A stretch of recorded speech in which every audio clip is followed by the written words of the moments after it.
दोस्तों, हम महाभारत की उस एपिसोड पर आ गए हैं जो एकदम अहंकार से भरा हुआ है। हम आ गए हैं दुर्योधन के प्रकट पर।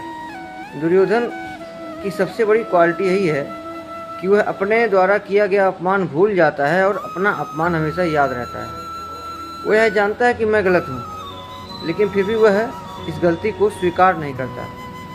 जबकि मनुष्य की सबसे अच्छी बात यह है कि वह बदल सकता है। जब आदमी अपने अहंकार पर सवार होता है तो सत्य भी उसको शत्रु की तरह दिखाई देता है।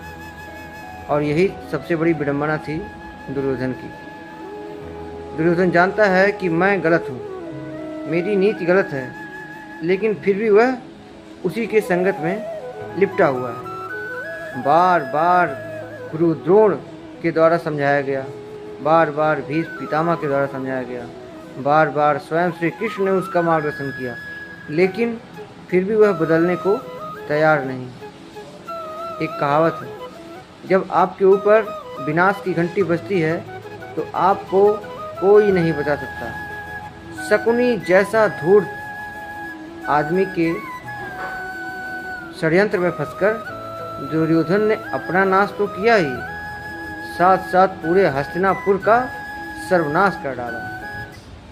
अधर्मी, अविवेकी और असंयमित दुर्योधन अपने साथ अपने पूरे भाइयों का भी सर्वनाश का कारण बनता है, क्योंकि वह हठी है। वह जानता है कि मैं गलत हूँ, लेकिन उसको स्वीकार करने में लज्जा महसूस होती है। दोस्तों, कभी कभी परिवार में इस प्रकार की बाधाएं बनती हैं। एक दूसरे से मनमुटाव हो जाता है, लेकिन उसका कारण जंग नहीं है, उसका कारण युद्ध नहीं है, उसका समाधान है झुकाव। यदि आप झुकते हैं तो आप उस डोर को और लंबा ले जा सकते हैं। यही कमी थी दुर्योधन में। मिलेंगे नेक्स्ट एपिसोड में।